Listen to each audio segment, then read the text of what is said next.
안녕하십니까. 불의의 사고로 인하여 그게 온라인 수업으로 하게 돼서 참으로도 유감입니다. 물론 뭐 온라인 수업이든 오프라인 수업이든 수업이 잘 진행이 되고 또 여러분들이 잘 받아들이시면 뭐 이것도 저것도 다 수업이긴 한데 늘 오프라인으로 보다가 온라인으로 보는 게 조금 낯설 거예요. 저도 좀 낯서니까. 근데 뭐 좀 재밌게 하려고 노력을 할 텐데 제가 원래 사람 없는 데서 이렇게 좀 작두타는 그런 거에 경험이 좀 있는 바 낯설게 느껴지지 않도록 최선을 다하도록 하겠습니다.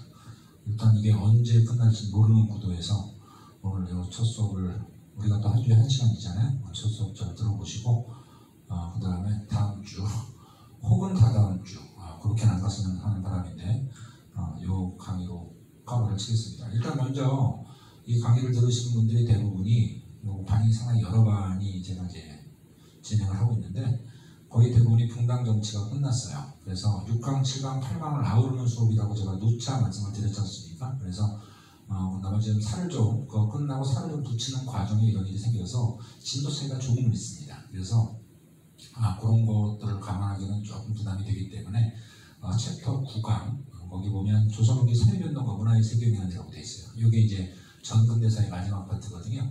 이쪽을 같이 공통되게 수업을 진행하도록 하고 본 수업이 재개가 되면요. 그 나머지 좀 정도의 차이가 있는 거는 본 수업에서 마감을 짓도록 하겠습니다. 뭐 그 부분 안 하고 9강부터 10강 이렇게 간다는 건 아니기 때문에 차분만 없어졌으면 좋겠습니다. 일단 붕당이라는 큰 뼈대를 잡았으니까요.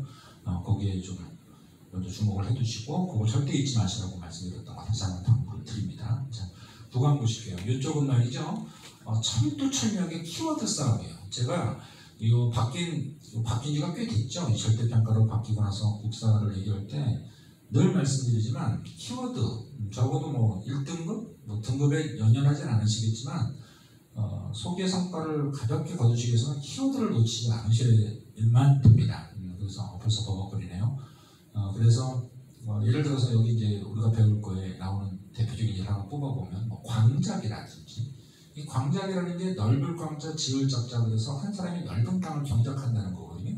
그 생활이 바뀌었겠죠. 조선후기는 뭔가 이 자본주의 맹아의 어떤 그런 모습이 나타나기 때문에 이전보다 농업의 신기술이 도입이 되면서 또 확산이 되면서 한 사람이 예전에 동일 시간보다 이전 시기하고 비교할 때 더 넓은 땅을 경작할 여지가 커질 거예요. 그런 광작이라는 두 문절이 제가 지금 드린 말씀처럼 내용이 숙지가 안 되더라도 이거 조선후기구나. 그 다음에 뭐 풍속화, 김홍도나 신윤복의 풍속화가 나오면 이게 조선후기구나. 이런 식의 키워드 싸움만 하시면 충분하리라고 봅니다. 충분하고 넘치죠. 그래서 편안하게 좀 1시간 정도가 채 안 될 텐데 우리가 수업이 50분 아닙니까? 그래서 여러 가지 문제나 상황을 좀 제거하기 위해서 45분 정도 남짓으로 진행을 할 텐데 조금 집중만 하시면 아주 쉽게 갈 수 있는 파트라는 거 다시 한번 말씀드리고요. 가보도록 할게요. 70페이지에 펴보시겠어요? 자, 상품화폐 경제가 있다. 제가 이 말을 어디서 말씀드렸어요? 대동법. 그죠? 이 대동법이 대동법 때문이라고만 얘기를 할 수 없겠지만 저간의 어떤 그런 그 당시에 움직이면서 대동법은 촉매제 역할을 하는 거예요. 그죠? 불을 정말 이 들풀에 불 번지듯이 말이죠. 상품화폐 경제가 발달한다. 물류의 움직임이 엄청나지 않습니까? 제가 아주 공을 많이 들여서 대동법도 이번 시험에도 또 나왔죠? 그런 거 자체가 역사 지문이 하도 요즘 국어 독서 파트에서 안 나오다 보니까 좀 경종을 울리라는 어떤 그런 의미에서 출제가 된 것으로 또 봐야 되겠고요. 충분히 수업 잘 들으시면 여유있게 문제를 풀었을 거라고 생각이 됩니다. 그거 들은 사람은 제가 각 교시에 불을 지르겠다, 신나를 뿌리겠다는 말씀 다시 한번 좀 상기를 해두셔야 되고요. 다시 강의가 재개돼서 괜히 불 때문에 또 여러분들의 또 신변이 안전이 도모가 안 되는 일은 막을 수 있을 거라고 굳게 믿고요.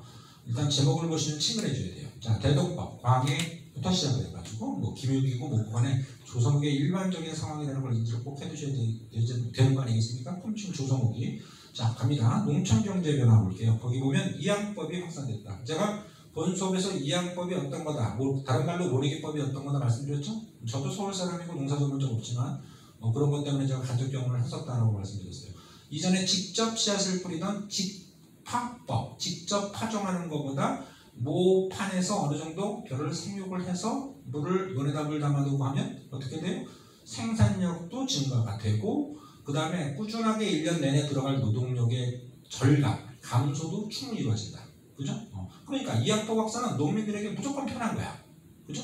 그게 여러분들 머릿속에 가볍게 있어야 되겠고요. 자, 그러면 옆에 나와 있는 것처럼 노동력 절감, 뭐 당연한 것 같고 그 다음에 단위 면적당 생산력 증대. 자, 생산력 증대 위주 보시고 뭐 벼와버리 이모 작가님 말씀 안 드리겠습니다. 이렇게 얘기하면 좀 많이 힘들거든요. 그러니까 포인트는 생산력 증대, 노동력 절감이 이학법이고 그 이학법이 크게 확산되는 건 조선 후기다. 그럼 잉여가 많이 생기겠지. 쓰고 낳는 거, 그죠? 자, 그럼 이제 광작을 보실 텐데 광작, 자 거기다 동그라미 치고 별표 하나 치시고요. 모래기법이 확산되면서 노동력이 절감되니까 아까 말씀드렸죠? 자, 1인당 경작 면적이 확대된다. 밑줄. 동일한 시간에 이전보다 더 많은 땅을 경작할 수 있다는 거. 그걸 바로 넓을 광자, 짖을 작자, 광작이라고 해요. 이걸 잘못 착각하는 애들은 한 사람이 넓은 땅을 소유한다는 개념으로 착각을 하는데 소유의 개념이 아니죠. 동일한 시간에 이전보다 노동력이 줄어드니까 더 많은 땅을 경작한다. 이해되시죠? 이렇게 깊이도 안 나온다고 그랬어요. 무조건 조성을 키워드요. 자, 그 다음에 상품작물 밑줄. 야, 작물을 재배하는데 왜 상품작물? 상품이라는 건 내다 팔기 위한 거잖아. 그지? 물물 교환을 하기 위한 건데 왜 이런 거 왜 만들까? 그만큼 상업이 발전했다는 얘기야. 제목 자체가 상품 화폐 경제 발달이잖아. 이해되시겠지? 그래서 요 단어도 상품작물도 조선에게 절대 키워드라는 거 반드시 명심하셔야 됩니다. 그러면 대표적인 작물 이름을 외울 필요는 없겠지만 눈에 확 들어온 거 뭐 있어? 조선 후기 때 우리나라 땅에 발효를 처음 내디는 작물들 뭐이다 그래서 이전부터 타바코, 감배, 그죠? 그 다음에 고추 이런 건 기본적이고 고구마, 감자같이 구황작물 배고플 때 그 어려움을 좀 달래줄 수 있는 작물들 이런 것들이 다 조선 후기에 들어온다는 거 이전부터 누차 말씀드렸어, 그죠? 그런 것 이런 것들이 시장에서 나타난다. 탐내사 피고 싶으면 흡연 같은, 그죠? 그렇게 뭐 작물 이름을 외우는 게 아니라 아주 상식적으로 이해해 두시면 되고 상품 작물이라는 게 조선어의 키워드다. 자, 그 다음에 사실 이런 것까지 시험에 나올 거라는 생각은 전혀 들지 않습니다만 이거 가볍게 한번 볼게요. 이 타조법이라는 게 있어요. 옆에 각주에도 또 설명이 되어 있지만 이 타조법은 비례예요. 비례. 무슨 말이냐면 지주하고 땅 많은 지주하고 소작농가의 관계에서 그 땅을 경작하는 사람이죠. 빌려서, 그죠? 이렇게 비율제로 주로 2분의 1로 해요. 그러니까 예를 들어서 백가마가 생산되면 쌀이든 콩이든 간에 백가마가 생산됐으면 이렇게 그 2분의 1씩 비율로 50%씩 나누는 거 이런 걸 바로 타조법이다. 그러니까 이른바 비율을 정한다 그래서 비율을 정했지 않습니까? 정률세 정한다 비율, 그죠? 정률세 이렇게 얘기를 하는데 이게 바뀌어요. 조선에게 일반적으로 시간차는 분명히 있습니다만 일반적으로 바뀌는 게 바로 도적법 이렇게 부르죠. 도적법이 뭐냐? 역시 똑같이 지주하고 소작농의 관계인데 액수를 미리 계약을 해서 미리 이 둘 사이에서 액수를 정하는 거예요. 예를 들어서 소작농이 주제로 얘기한 거야. 저 나리 내라고 한 거지. 왜? 왜라고 하겠지. 왜? 그동안의 관계상 100가마 상산되면 50가마치 2분의 1씩 가져가셨고 저 50가마 지주하시는 50가마였는데 제가 100가마를 드리겠습니다. 우와, 소작농이 주주한테 100가마를 약속을 하는 거야. 아니 그럼 지주도 의아스러워서, 그죠? 야, 네가 나한테 100가마를 다 주면 너 뭐 먹고 살아? 그동안 100가마 상산돼서 50가마씩 나눠가는데 100가마는 나한테는 좋은 일이지만 넌 좀 힘든 일 아니겠니? 그러면 아니 뭐 자장 그 제가 나설 테니까 100가마 받고 나머지 이제 터치하지 마세요. 그럼 당연히 지주 입장에서 나쁠 게 없잖아. 그럼 예스, 오케이, 너나 딴 소리 하지 마 이렇게 되는데 결과적으로 생산량이 증대되잖아. 생산량이 늘었지. 예를 들어서 2.5배 쌀 250가마가 생산됐다고 쳐. 그럼 100가마를 주고 차감해서 150가마가 나잖아, 그치? 그럼 이 마이너스가 아니라 100가마를 차감해서 150가마가 바로 넣게 되는 거야? 소작농게 되는 거야. 소작농은 이전에 50가마에서 150가마니까 생산량 자기가 얻어가는 게 거의 300% 증가되는 거지. 이게 바로 이학법의 힘이야. 모내기법이 없으면 절대 안 나오지. 그러니까 이 모내기법의 확산이 시작은 고려 아니지만 중요하지 않고 확산이 바로 지주와 소작농의 관계, 우리가 이런 걸 지대관계라고 그러는데 편하게 들으세요. 타조법에서 도적법 변하게 되는 거예요. 이 내용 이해되시겠어요? 그러니까 조서국의 키워드야. 이해되지? 광작도 키워드, 상품작물도 키워드, 도전법도 키워드. 이해되지? 제발 뭐 긴 거 타조 생각하지 마. 수업 이러면 안 되는데. 도전법 그거 반드시 명심을 해주시기 바라고. 밑에 그 자격 플러스에도 역시 광작의 학산 얘기가 추가로 나와 있습니다. 키워드 싸움. 자, 그 다음에 수공업과 광업에서도 키워드만 딱 말씀드릴게요. 거기 그 수공업, 손재주로 물건 만드는 거지. 거기 보면 손대제 수공업 있어. 거기다 동그라미처럼. 손대제? 이거는 먼저 선자, 대여해줄 대자, 빌려줄 대자. 그러니까 결과적으로 엄청난 부를 갖고 있는 상인이 그 수공업자에게 돈을 먼저 줘. 야, 1억 줄 테니까 그 1억 가지고 분필 만들어봐. 이 분필 만들어봐. 그러면 그 1억이 경제적으로 타산이 맞는다고 생각하면 수공업자는 그 1억을 갖고 물건을 만들어서 분필을 조달하겠지? 그럼 상인들은 어떻게 돼? 이거를 2억에 1억 주고 나서 2억에 3억에 시장에서 파는 거야. 그럼 결과적으로 경제적 이익을 얻어줄 수 있지. 그럼 이게 순서라는 표현보다 이걸 이렇게 이해하시면 돼. 아주 간단하게. 이 선대제 수공업이라 하면 물론 조선계의 키워드만 아셔도 되는데 우리가 뭐 수준을 올린다는 표현보다 상인자본이 그 상인자본가가 수공업자를 어떻게 한다? 고용하는 거지. 이렇게 고용. 이해되시겠어? 결과적으로 상업이 발전했다는 얘기야. 이해되겠습니까? 오케이. 조선기 키워드 그거만 정확히 기억을 해주시면 되겠습니다. 자, 그 정도로 말씀을 드리고요. 광업이 바로 지하정책을 거 아니겠습니까? 근데 이것도 그동안 광업 얘기가 한마디가 없었어요. 어디서 우리가 광업을 배웠어? 광업을 배운 적이 없지. 근데 드디어 광업 얘기가 나옵니다. 어떤 광업 얘기가 키워드냐? 자, 보시면 거기 청과의 무역이 확대되면서 은혜 수요가 증가된다고 했어. 자, 청나라가 그 당시 중국이 이제 대륙 장악한 게 여진족이 처음이잖아. 청나라가 화폐 제도가 은분위 화폐 제도야. 은이 중심이야. 그럼 무역할 때 은이 필요하지. 그럼 은광 개발을 해야지. 우리나라도 은광이 있으니까. 그죠? 그 얘기를 하고 있는 거예요. 그래서 되게 편안한 얘기고 은광 개발 촉진 거기다가 밑에 붙여주시면 되고 그 다음에 정부가 은광 설치를 허가하고 세금을 걷는 일반인에게 너 은광 채굴해라. 개발해라. 그러면 그걸 채굴해서 니들이 쓰는데 세금 내라. 나라 땅에서 채굴된 거니까. 그걸 바로 점포를 먼저 설치하고 세금을 징수하게 된다. 그래서 바로 설정 수세제라고. 점포를 설치하고 세금을 걷는다. 그럼 선생님 저 이런 거 귀찮아요. 국사잖아요. 하찮잖아요. 천민감옥 아닙니까? 뭐 듣기는 마음 아프지만 인정합니다. 조선국의 키워드. 네, 키워드 싸움이라고 지금 전조를 깔고 시작했죠? 그거 체크를 해주시면 되겠습니다. 이보다 쉬운 과목이 있기가 쉽지 않아요. 자, 잠체라고 바로 밑에 있습니다. 잠체? 잠자가 뭘까? 여러분들 잠수 탄다고 그러잖아. 수능 작살나면 잠수 탄다. 그죠? 그 다음에 세네달 있다 페인으로 나타나는 거. 생각보다 끔찍하다. 몰래 잡자야, 몰래. 그냥 몰래 지불한다. 불법이지, 불법. 그죠? 나라가 개판이죠. 조선기 때, 그죠? 살인들이 영향력을 행사하고 풍당명치하는데 뭐가 되겠어요, 그죠?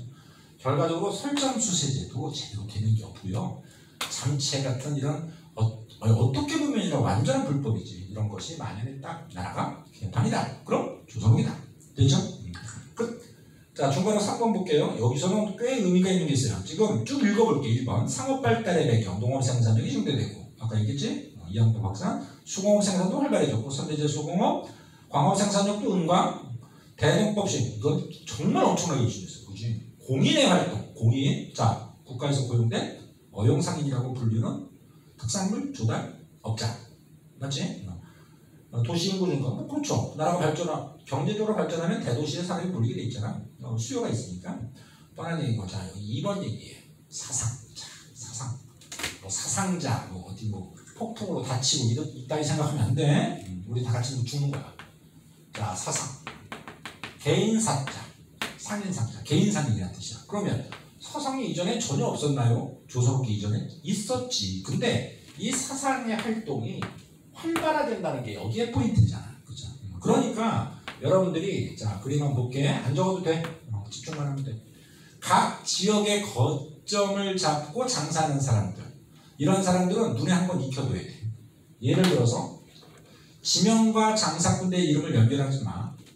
여기 남북한 합친 영역의 의주의 만상, 평양의 지금 북한 수도 평양의 유상, 개성의 송상, 이 한강변, 그 다음에 서남양권을 장악한 경강상인. 사실 경강상인이 다른 상인들 다 합친 거 급이 달라요. 엄청 세. 그 다음에 부산 동네 레상, 도덕상 이런 상인들이 언급이 되면 자료로 제시가 될 거야. 그림으로 나오지. 그럼 이게 그만큼 상업이 발전했구나, 사상의 활동이 활성화되었구나. 이걸 체크를 해주셔야 되겠고, 그러면 조선후기 키워드. 이런 말 나왔을 때 뭐 고려 찾거나 통일신라 찾으면 사망이야. 망나니한테 지만 골로 간다. 그냥 거저먹는 거. 자, 그렇게 해서 뭐 밑줄을 지역과 연결하는 문제는 절대 나올 수가 없는 현수는 구도이니 그런 얘기만 눈에 익혀두고 조선후기 됐죠? 그 다음에 화살표 다음에 보면 일부 상인은 독점적 도매 상인인 도구로 성장했다 이렇게 돼 있어요. 일단 밑줄은 부시고 도구의 도구라고 써요. 줄지 마시고 싹 쓸어먹고 독점 이 단어 아시겠지 설마. 소매도 아니고 도매 상인이야. 일반 소비자들이 직접 물건을 거래하는 그런 사람들이 아니라는 얘기인데, 그죠? 근데 이런 말을 분석하기 전에 도구는 요즘 말하면 재벌이다 이렇게 이해하시면 돼. 방금 왼쪽에서 보신 이런 상인들이 떼돈을 벌면 도구화 되는 거야. 공인도 도구화 돼요. 아니, 재벌이니까 재벌이 되는 데는 무슨 신분적 차이나 이런 게 있는 게 아니잖니, 그지? 그러니까 도구라는 단어가 상업이 활성화되는 조선후기 때 충분히 나올 수 있는 단어구나. 예를 들어서 상업이 통제되고 중농정책을 강하게 표방했던 조선 15, 16세기나 고려나 그 이전 시대는 도구라는 단어가 나올 수가 없다니까. 상업이 활성화되지 않았는데 어떻게 도구가 나오니? 재벌이 어떻게 나와? 지금도 이 대한민국의 재벌 얘기 듣는 몇몇 재벌가들이 있지. 그런 사람들이 상업이 발전하고 물물교환이 발전하는 데 나올 수가 있겠어? 그렇게 이해했을 때 오늘 키워드 많이 배운다, 그치? 근데 이건 뒤에 문제도 제가 몇 개 시간이 되면 풀겠지만 정말 기본적인 거 정리라고 생각하시면 돼요. 자, 됐고 그 다음에 포구상어, 장시가 있구나. 그 3번에 장시에 보시면 보부상 있죠. 장돌뱅이, 그죠? 메밀꽃 필 무렵, 그죠? 별걸 다 알아.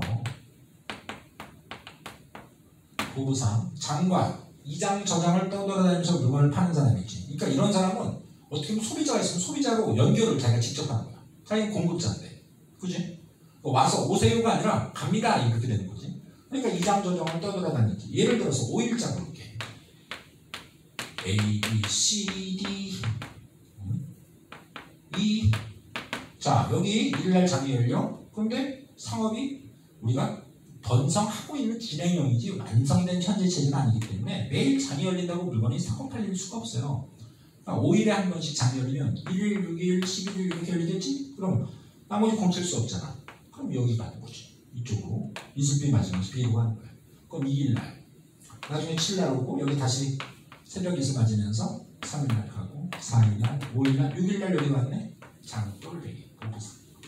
이것도 사실 보부상, 원래 말이 부보상인데 이렇게 고려 말부터 나왔어요. 이성계 그 조선 창업에도 이 부보상이라고 하는 원래 말 표현이 부보상이거든. 그게 도움을 많이 줬는데 존재의 유무를 물어보는 게 아니라 언제 활성화됐냐는 거죠. 우리가 이런 시간을 뭐라고 그러지? 상식적으로 생각해봐. 또 대답이 없구나. 원래 없었는데 더 없어, 그치? 장을 떠돌아다닌다 이런 표현보다도 기본적으로 이 장 얘기를 해보면 기간을 정해서 5일에 한 번 혹은 7일에 한 번 열리니까 이걸 정기시간이라고 하지. 기간을 정해서 정기시간. 이런 단어가 이전에 언제 장이 열릴지도 몰랐던 그런 시대에서 분명히 상업이 발달했다는 키워드인데 정기시간이 생기면 보부상은 같이 따라오는 거야. 왜? 상업 떠돌아다니잖아. 오케이? 조선후기 활성화. 오케이? 보부상이 언제 나왔냐 이렇게 물어보진 않아. 그 저질 문제는 존재할 수 없어. 우리 교수님들의 지적 수준을 평가절 하지 마. 만만치 않아요. 자, 됐고 4번에 포구상어 볼게요. 포구상어 뭐야? 별거 있나? 해가 드나드는 것이 포구잖아. 항구지, 항구. 우리나라 육상교통 발전하기 힘든 거 알지?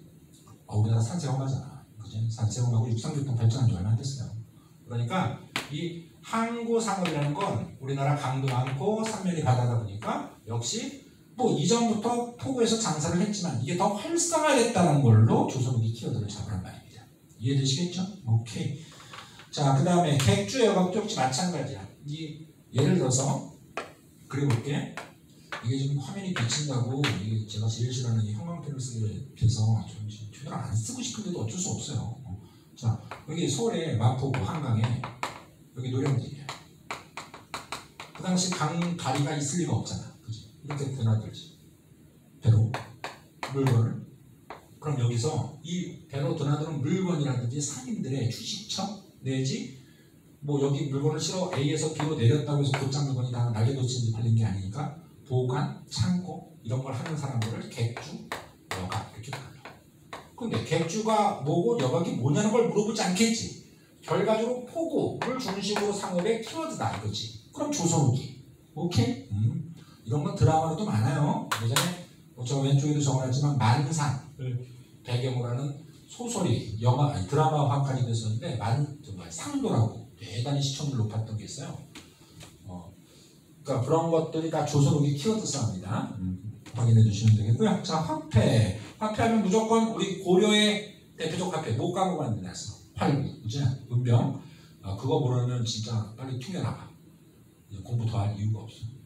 사실 뭐 국사 천민과목인데 이렇게 얘기하면 내가 또 드릴 말씀은 없지만 그래도 할 건 해야지. 자, 조선후기 때는 상평통보. 절대 까먹으면 안 돼요.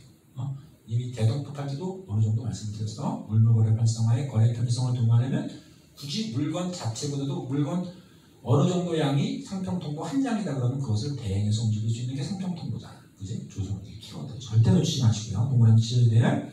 그 다음에 전환. 동그라미 치세요. 전환. 상세하게도 한다 진짜. 예전에 이 정도 하면 너 왜 이렇게 불성실해라고 욕먹었는데 요즘은 이 정도면 너 진짜 디테일의 황제구나 이런 소리 들어. 세상이 많이 변했어요. 언제 이거 국사 좀 어려워지나.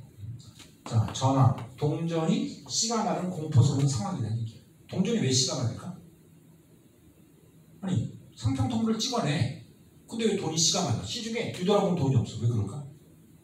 요즘 저 은행이 없지. 금융기관이 없지. 그런 돈 많은 애들은 그런 애들 부상대고라고 부르는데 그런 이제 육중할게요. 쌉새들은 자기 뒤에 자기 집 큰 뒷뜰에다가 그 뭐야 항아리 무슨 김치독 항아리 같은 거 막 심어놓고 거기다 상평통보를 재해놔요. 그러니까 돈 버는 사람은 벌잖아. 요즘도 마찬가지지만. 그러니까 그럼 상평통보가 찍어낸들 정부에서 찍어낸들 뒤돌아서면 없어. 다 사람들이 돈 어디 갔냐고 막 아우성이야. 그럼 부상되고 집안이 뒤뜰이. 그게 바로 돈이 시간을 할까 전환이 되지. 돈이 부족한 거야. 시중 유통량, 시중의 화폐 유통량 부족이지. 충분히 그럴 수 있다는 게 힘들지. 이런 것도 독서 파트에 나올 수가 있어. 우리 역사와 경제를 연결하는 문제. 무슨 말인지 돼? 그럼 여기서 그런 문제를 대비하기 위해서 하나 좀 어드바이스를 할까? 전환이 되면 물가는 어떻게 되니? 돈이 씨가 말랐습니다. 돈이 없다고. 찍어냈는데 없대. 그냥 뒤돌아서면 다 없어. 막 이래. 그럼 물건의 가격, 가중평균가, 물가는 어떻게 돼? 이걸 먼저 생각하기 전에 이걸 생각하면 되지. 돈의 가치가 어떻게 됩니까? 화폐 가치. 돈이 부족하니까, 희귀하니까 돈의 가치가 올라가지. 그 돈의 가치가 올라가요? 가치가 올라가면 이전보다 더 많은 돈을 내야지 동일한 물건을 살 수 있니? 아니면 이전보다 덜 돈을 내도 지급을 내도 그 물건을 살 수 있니? 상식적으로 생각하니까 돈의 가치가 올라갔으니까 적은 돈으로 이전보다 적은 돈으로 물건을 살 수 있어. 그럼 물건은 어떻게 될까? 하락하는 거지. 선생님 좀 맨날 물가 폭등만 배우는데요. 물가 상승만 배우는데요. 인플레이션만 배우는데요. 그렇게 하면 망하는 게야. 생각을 해. 이 내용을 정확히 여러분들이 이해했다면 이렇게 추론이 가능한 거예요. 선생님, 물건의 가격이 떨어지면 이 얼마나 행복한 일입니까? 이라고 드립을 치면 그 드립하는 애는 또 상태 안 좋은 거지. 물가가 하락했다는 건 그만큼 물건을 살 수 있는 경제적 여건이 아닌 경제 불안이라는 거죠. 그죠? 우리가 이걸 영어로는 디플레이션이라고 할 때 그 당시 사람들이 디플레이션이라는 걸 썼겠어? 조선후기 사람이 디플레이션 이런 걸 썼겠냐고. 안 썼겠지? 그러니까 이런 거는 여러분들이 물가만 나오면 무조건 상승만 찾는, 인플레이션만 찾는 그런 우를 범하는 걸 막고자 사실 국사에서 요구하는 저 지식 수준은 아니겠으나 첨언을 드린 겁니다. 이해되시겠죠? 오케이. 자, 오케이 된 거죠? 이게 지금 상호 호환이 안 되다 보니까 답이 나올 텐데, 저는 뭐 듣는 기가 또 따로 있기 때문에 저한테 의사표현 적극적으로 혼자 하시고 약간 미친 사람처럼 느끼실 수도 있겠지만 조그만 소리로 대답하시면서 수업 진행하도록 할게요. 자, 이제 한번에 3번의 대외 문법 볼게요. 저는 배운 거 틀리지 말자가 제 수업의 모토인 거 아시죠? 무슨 말이냐? 통일신라의 국제무역학 뭐 있어? 통일신라의 국제무역학. 신현주 기억나지? 뭐 다른 사람은 몰라도 돼. 우리 수업하는 사람만 신현주 그럴 때 살짝 단 것이라도 웃을 수 있으면 돼. 신현주 얼굴 우리나라 얼굴 아니지? 자기도 스스로 얘기하니까 내가 무슨 이건 인격 모독한 거 아니야? 그리고 인격 모독 개념도 아니야. 우리나라 다민족 국가니까 다민족 국가. 그렇지. 울산 그렇지. 아라비아 사람들 개념처럼 떠랬지. 고려 때 수도 바뀌었지. 경주에서 개경으로 바뀌었어. 아라비아 사람들 걸로 와서 오 나라 이름 바뀌었대. 코리아 그지? 혹시 경남도 그죠?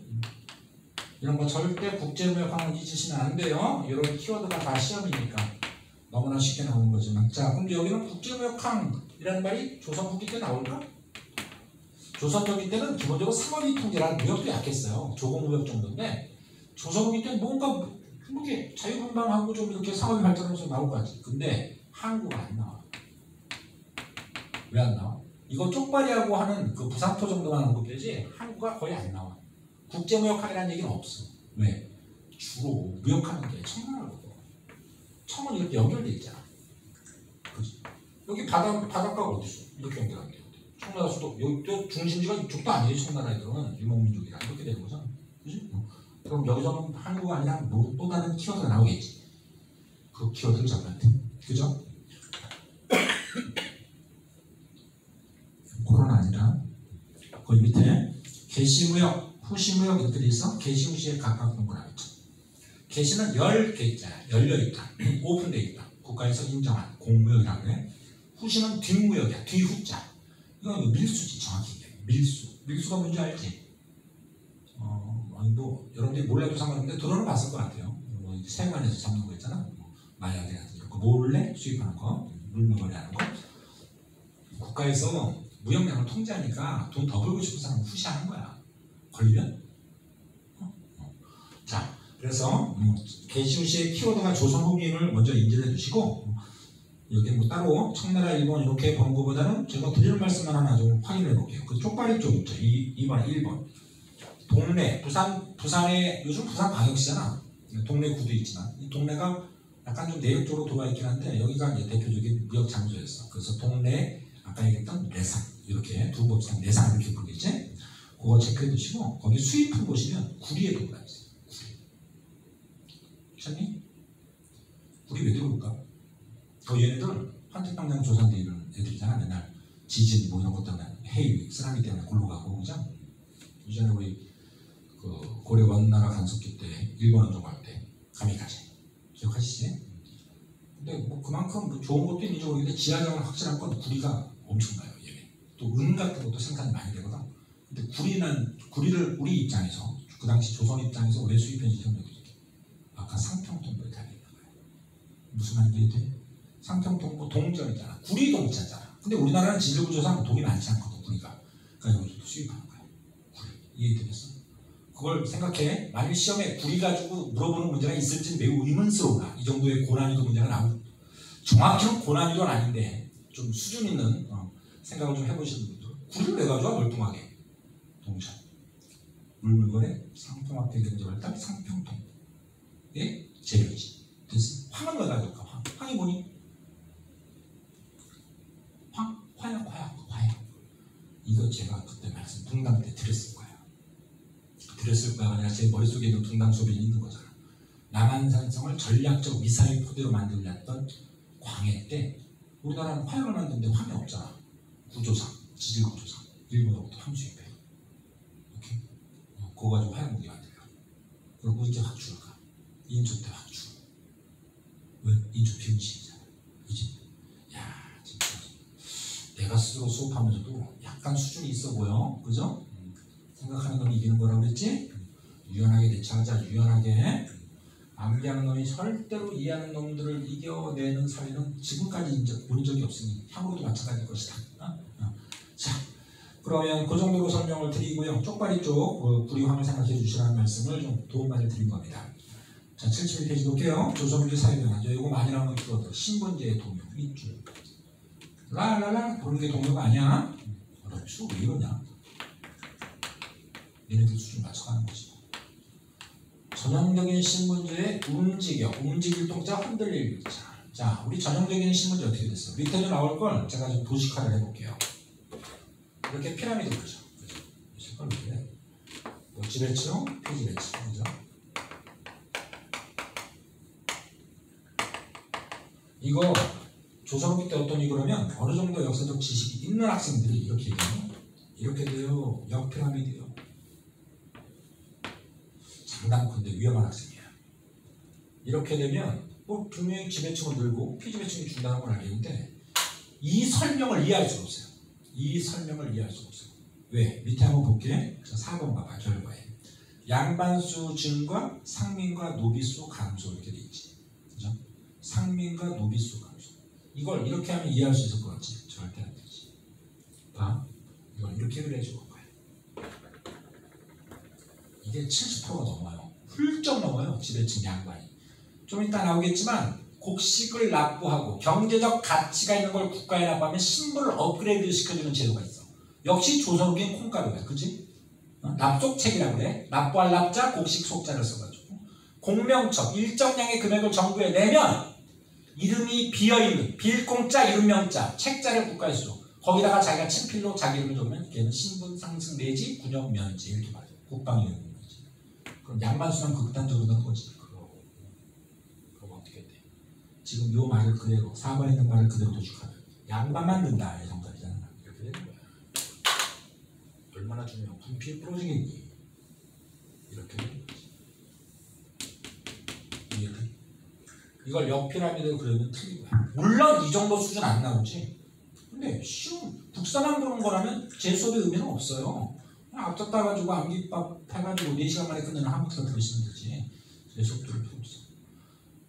이해되시겠어요? 오케이. 4번에다가 이 그림 하나 그려주시면 저 진짜 행복할 것 같아요. 양반 만드는 거야 무조건. 양반 만들어. 어떻게든. 왜? 양반이 되면 혜택이 많거든. 그러니까 일단 거금이 투여가 돼도 양반 되는 게 장땡이야. 그럼 얻어낼 수 있는 부수적 효과가 더 커. 여러분들은 뭐 선택하겠지? 나 같아도 이거 선택해. 공명청 납속책 한다고 돈만 있으면 없으면 못하지. 그건 어쩔 수 없는 거고. 오케이? 자, 그 정도에서 신문제 동의의 포인트는 이렇게 되고 공명청 납속책에다가 밑줄을 그을 텐데 그건 차례대로 정리하면서 봅시다. 제 계획보다 시간이 더 걸리는 것 같긴 한데 글쎄 이게 오프라인으로 수업할 때하고 좀 느낌이 좀 달라서 그럴 수도 있겠다. 근데 뭐 잠시만 중요한 얘기 하는 거니까 자, 위로 올라갈게요. 신문제 동요. 농민층의 분화 나눠지는 거지. 잘 나가는 농민, 못 나가는 농민 이런 뜻이야. 예전에 그런 차이가 별로 없었는데 분홍층 동그라미. 분홍 무슨 말이야? 부유한 농민. 왜? 이양법의 확산기 때 변화되는 환경에 능동적으로 접근한 사람은 분홍이 돼. 안 그래? 같은 수험생인데 뼈 빠지게 공부하면 고학력자가 돼. 근데 그렇지 않고 딩가딩가 놀면 박살이 나. 똑같아. 밑에 임노동자 동그라미. 이거 조선후기의 결정적 키거든요. 임금 받는 노동자. 그럼 뭐야? 분홍이. 야, 내가 폰싹 줄 테니까 내 땅 좀 경작해줘. 이해 나오기. 이렇게 되는 거야. 임노동자, 조선후기 결정적 키워드 됐고. 양반층도 마찬가지야. 양반층도 잘 나가는 양반이지. 예를 들어서 우리 동당정치 배웠잖아요. 동당정치의 말미에 노론 같은 애들. 엄청나지. 세력이 엄청나. 이런 애들은 이렇게 불러. 적지만 권력 있는 양반이라서 권반이라고 불러. 그런데 중앙정치계에서 큰 성공을 못 거뒀는데 자기 지역 시골에서는 목소리 크게 내. 향촌에서 시골에서 영향력 있는 향반이라고 불러. 근데 이도 저도 아니야. 흥부 같은 애. 연치 집안 양반 가문에 태어나서 적어도 소설상이지만 흥부는 몰랐겠지. 나중에 잭팟 터지는 거 빼고. 로또 연락에 맞기 전에 바로 몰락이야. 장반이야. 이름을 외운다기보다 양반도 끈이 있구나. 언제? 조선후기. 그지? 자, 그렇게 정리해 주시면 되는 겁니다. 자, 3번 가볼게요. 신분상 정리한 노력인데 여기는 무조건 둘만 나와. 둘만. 그 둘이 중인하고 그 다음 밑에는 노비야. 각각 동그라미 치고 그 동그라미 3번 정도에서 별표 하나 크게 쳐요. 거기 중인 볼게요. 자, 중인에는 이 중인이라는 신분 계급은 없다고 말씀드렸어요. 그죠? 신분 계급은 없고요. 그 16세기 이후에 살인놈들이 자기를 특화시키려고 좀 애매모호한 포지션을 인식화시키는 거지 법적인 제도는 아닌데 거기 보면 첫 번째 아빠는 양반인데 엄마가 평민 서자, 아빠가 양반인데 엄마가 노비면 얼자, 앞자 따서 설 나와있네. 홍길동 동그라미. 자, 이 사람들의 꼭 키워드가요. 영종조 때 영조와 정조 공당 때 배웠죠? 자세한 내용은 제가 지금 별표 3방과 함께 설명을 드리진 않았어 아직. 우리가 진도 그렇게 뒤로 뺀다고 말씀드렸던 걸 좀 참고하시고요. 설명 다 드립니다. 도망가지 않아요. 괜찮아. 그래서 설의 등용 확대. 이쪽 보세요. 영종조 때 설의 등용 확대. 우리가 이런 걸 통해서 뭘 느껴야 돼? 영종조가 능력자구나. 서울이라고 피가 좀 이상하다고 하고 안 끌었어. 마치 이전 15세기 때 세종 느낌 들죠. 장영실도 아껴 쓰잖아. 능력되니까. 영종도 그런 사람이야. 그러니까 시험에 자주 나와. 특히 정조가 좀 심한데 가로 안에 보시면 뭐 정조의 설명 때도 상세하게 말씀을 드리겠습니다. 그 학문연구 왕건강의 전형적 기지가 바로 이 사람 정조를 상징하는 기구 이름이 규장각이에요. 지금 서울대 안에 있는데 규장각. 규장각 검서관 책을 검사하는 관리라는 뜻인데 등용합니다. 원래는 쓰면 안 되겠지. 왜? 양반들이 반대할 테니까. 어디 내가 서울과 함께 싸우세요. 시끄러워. 능력자 우대. 이거 꼭 기억해두고 서울. 그 다음에 뭐 기술관직들도 있는데 뭐 기술이라는 게 별게 있겠어요. 뭐 통역관이라든지 뭐 의관, 요즘에 의사들, 요즘 의사들 말 많은데 예전에 같은 경우에는 뭐 그냥 중인이야. 슬퍼. 자, 이런 사람들은 자신의 관직 진출을 제한을 없애달라는 양반들이 가로막으니까 그걸 소청, 원하는 말을 청하는 걸 소청운동이라고 해요. 근데 저는 당부드리고 싶은 게 이 중인의 계급에 지금 보이는 파트가 둘로 나오는 거잖아. 서울과 기술관 나누지 마. 둘이 묶으면 돼. 서울을 특정화시키는 문제 나올 수 있어도 기술관을 특정시키는 말은 나오기 쉽지 않아. 쉽지 않은 게 아니라 안 나와. 대규모 소청운동 묶어서 중인 큰 그림 잡고 서울의 개념만 정확히 확인하시면 돼. 자, 노비 볼게. 상민은 보통 평민이니까 빼고 거기 납속책 공명첩이라는 건 또 이것도 잘못된 오류일 수 있는 게 상민만, 평민만 이러지 않아. 돈 많은 천민도 공명청 납치에 살 수 있어요. 신문제가 흔들리기 때문에. 그러니까 이거는 공명청 납치가 뭐냐가 중요한 거지 상민으로 한정시키지 말라는 거 다시 한번 당부를 드리고요. 그러니까 노비 보시면 노비 종목법이라는 말이 있어. 거기다 동그라미 쳐. 야, 이런 거 좀 세게 나왔으면 하는데. 내 개인적인 바람이겠지? 슬퍼진다 또. 한자로 해볼까? 싫다고 투덜대면 박살이야. 노비는 따를 종자, 따른다. 한자를 적을 필요 없고 따른다. 누구누구를 따른다. 엄마, 어디 보자. 쉬운 한자는 적어본다. 내가 엄마를 따르는 거야. 이게 무슨 말이야? 노비가 엄마를 따라? 이게 뭔 말이야? 자, 봐. 아빠가 노비야. 천민이겠지. 노비면 뭐 천민이지. 천민의 절대에서 노비니까. 엄마가 양이냐. 에이 선생님. 평민이고 양인인데 동요 많잖아. 그치? 양인이고 평민, 상민 다 동요인데 딸그랬거든요. 이렇게 혼인을 했어. 이게 정상적인 혼인이 됩니까? 말이 안 되잖아요. 누가 어떤 여자가 이런 노비 출신의 남편을 배우자로 고르겠어요? 골라요. 왜 고를까? 돈이 많으면. 이른바 요즘 들어보셨겠지. 황금 만능주의. 돈이면 장땡이다. 조선기가 장난이 아니에요. 능력 없는 천민이 아니라 능력 있는 천민 남자면요 양인 여자들이 줄을 서요. 공부 열심히 했겠지. 반면 요소나 신문제가 동요되는 사회적 인식 상황에서 천민의 값어치가 이전보다 많이 올라가 있는 구도에서 그러니까 천민에 대한 거부감이 낮아진 거지. 쉽게 얘기해서 돈을 겁나게 벌어. 이거 아니 자 능력 있으면 돈 벌 수 있는 사회잖아 지금 상황판이. 그럼 여자가 천민이야 이게 아니라 천민이라도 이렇게 되는 거야. 엄청나다. 그런데 이런 혼인이 많아졌어요. 여자가 돈 벌기 힘드니까 말이야. 여기 자식 낳았지. 무조건 나오진 않겠지만 결혼해서 자식 낳았지. 아들이 그렇다니. 만일 한쪽 부모 중 한쪽만 천민이면 자식은 천민이다. 말로 편하게 들어 일천직천이라고 부르는데 듣기만 들어. 부모 중에서 한쪽만 천민이면 자식은 무조건 천민이라고. 얘는 무조건 천민이지. 천민은 개돼지 심승이니까 수치의 부담의 대상자가 돼 안 돼? 안 되지. 그럼 국가 입장에서 이런 결혼이 늘어나고 있는데 국가 재정의 근간인 평민수, 양인수, 상민수를 늘려야 되잖아. 이렇게 되면 안 되는 거야. 그러니까 자 노비 종문법을 때려서 야 수준 올라간다. 이거 때렸어. 그러면 이 자식은 엄마의 신분을 따르는 거니까 자식은 무조건 뭐가 돼? 엄마가 양인이니까. 그럼요. 양인이 되는 거야. 평민이. 그럼 국가 재정, 노비용 벌써 양인이 되니까 국가 재정의 근간이 되는 애들이 숫자가 늘지.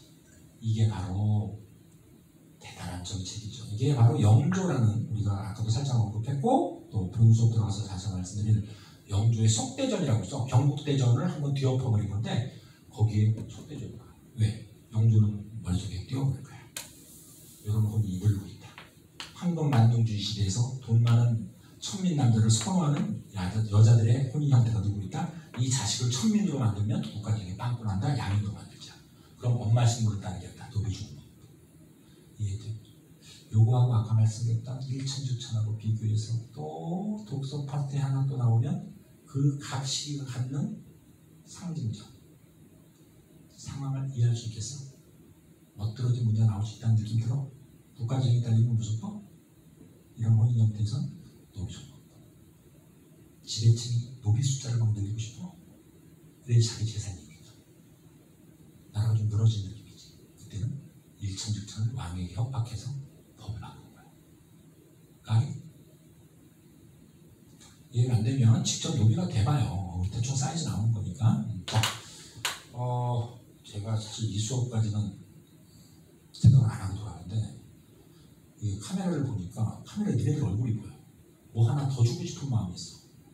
이거 나왔으면 하는 바람이 있지? 어느 파티든 국산은 아니야. 국산 이렇게 어렵게 본다. 이렇게 하면 난리 나요. 출제자 잘려.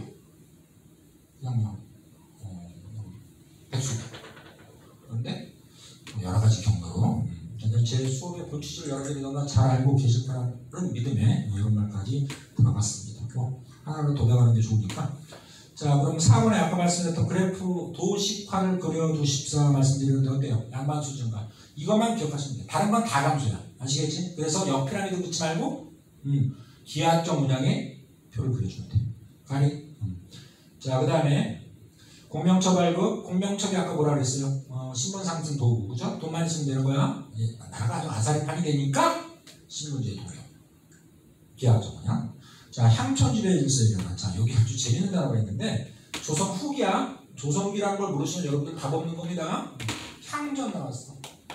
이게 뭐야? 이게 향전으로 시작되는 게 두 음절이 많아요. 뭐 향약도 있고 뭐 뭐지? 편하게 들어. 이 전자가 무슨 전자일까? 느낌으로 봐. 싸우네, 싸울 줄 알지. 향촌, 시골에서 싸우는 거야. 뭘 왜 싸울까? 아까 말씀드렸죠. 공명청 납속책으로 양반의 지위를 합법적으로 얻어내거나 주인을 죽여서 불법적으로 얻어내거나 족보를 위조하고 매입하는 불법도 역시 양반은 양반이야. 그런 애를 뭐라고 할까? 새롭게 양반들, 신양 양반. 얼마나 중요한 펜이 퍼지겠냐. 그럼 기존의 양반들은 뭐라고 할까? 기존의 양반, 옛부터 양반이었던 우리가 알고 있는 오리지널 양반. 옛 부자를 써서 친구, 부양이고 이 부양은 신양, 새롭게 양반된 애들 느낌 어떨까? 지나가. 예전에 막 나으리 이랬던 놈들이 지나가는데 이러면서 수염 나지도 않는데 수염 가지고 털면서 가스 쏘고 양반 행사로 지나가. 야 쌉세라 놀러와. 뭐 먹고? 그럼 보여줘. 이 나으리가 아니라 넌 뭐야? 병신 알고 든다고. 움찔? 뭐야 이거? 아니 나라에서 합법적으로 특히 합법적으로 양반이 되는 애들 공명천 납속책 나라에서 양반 지위를 사게끔 해서 사서 내가 양반의 지위가 되는데 네가 기존의 양반이라고 나를 지금 퍼부시하는 게 말이 되니? 얘네들의 구량의 자존심상 이해가 안 되는 내용이지만 이건 나라에서 발행하고 운영한 체제니까 사실 그 말이 틀린 말 아니지. 근데 시선이 어떻게 곱겠어? 내 이놈! 이렇게 되면 뭐 이놈! 이렇게 되는 거야. 이게 바로 향촌의 주도권을 놓고 다툽니다. 향촌의 주도권을 놓고 다툼을 벌이는 거지. 새롭게 양반이 되는. 뭐 사실 이전 신문으로 보면 좀 미천하겠지. 기존의 양반이 볼 때, 구양이 볼 때 좀 하찮아 보이겠지만 어찌됐건 이건 엄연한 현실이거든. 그걸 바로 향촌의 주도권 싸움. 조금 전에 뭐라고 그런가? 향전. 그럼 뭐라 그런다가 시험이 아니라 뭐라 그랬어? 향전? 조선 후기. 그죠? 양반수가 느니까. 그죠? 여러분들 이거 하나 볼까? 아니 이 양반이 지금 어디다 대고 노상방뇨질이야 이씨. 이런 표현 들어보셨지? 여기서 양반 우리가 알고 있는 지쳐놓은 양반을 얘기하는 걸까? 이른바 2인칭 대명사지. 양반의 이런 표현이 이렇게 감이 떨어지는 거 뭐야? 조선기 때 개나 소나 다 양반인데 이렇게 많이 나온 거야. 그래가지고 이전에 지문에도 나왔었던 선인데 양반이라는 두 음절이 2인칭 3인칭 대명사로 너를 부르는 대명사로 전락했다는 말도 조선후기에 키웠다는 거야. 이해돼? 여러분들이 전때예요. 이 양반아! 수업 좀 똑바로 해! 이렇게 얘기했어. 그때 그 양반은 뭐야? 김찬호 저 사람 되게 지쳐놓은 사람 이런 뜻이 아니지. 무슨 말인지 되지? 너라는 말이 완곡한 표현이잖아. 그런 대명사가 된 건 바로 조선후기 때 양반의 지위가 떨어지면서 왜? 개나 소나 다 양반. 이해되겠어? 오케이. 자, 그 정도로 체크해 주시고 이번에 결과를 마지막으로 좀 볼게요. 사족의 향천지배 명약한데 사족이 무슨 말일까? 선비사자 무리족자야. 선비무리. 양반이라는 뜻이야. 양반의 집 향천지배권 약하고 왜? 개나 소나 다 양반이.